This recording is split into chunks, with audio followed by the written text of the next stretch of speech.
দুইটা ভয়ঙ্কর পাপের কথা বলে দেই। এই দুইটা পাপে যারা আসক্ত হয়ে আছে তারা তওবা করে ফিরে আসলে পরেও সারা জীবন তাদেরকে এটা সাফার করতে হবে। কথা বুঝতে পারছেন না? তওবা করে ফিরে এসেছেন মনে করে, তারপরেও আপনাকে সারা জীবন এই পাপের ফলটা ভোগ করতে হবে। এক, মাদক দ্রব্য দীর্ঘদিন সেবন করেছেন, তওবা করেছেন, ফিরে এসেছেন, আল্লাহ হয়তো মাফ করে দিয়েছেন, আল্লাহ পাক মাফ করে দিয়েছেন, বাট আপনি আপনার দেহের যে ক্ষতিটা করে ফেলেছেন এটা পোষাতে পারবেন না। এক নাম্বার। দুই, তখন আপনি যদি বিয়ে করেন আপনি স্ত্রীকে সন্তুষ্ট করতে পারবেন না। হ্যাঁ।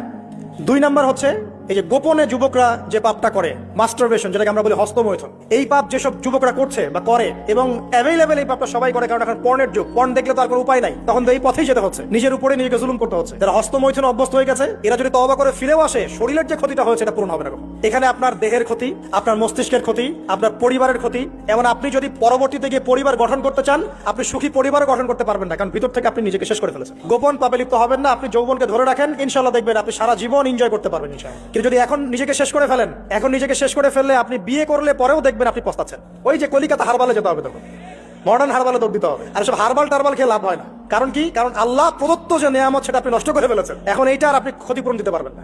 জীবনটাকে সিরিয়াসলি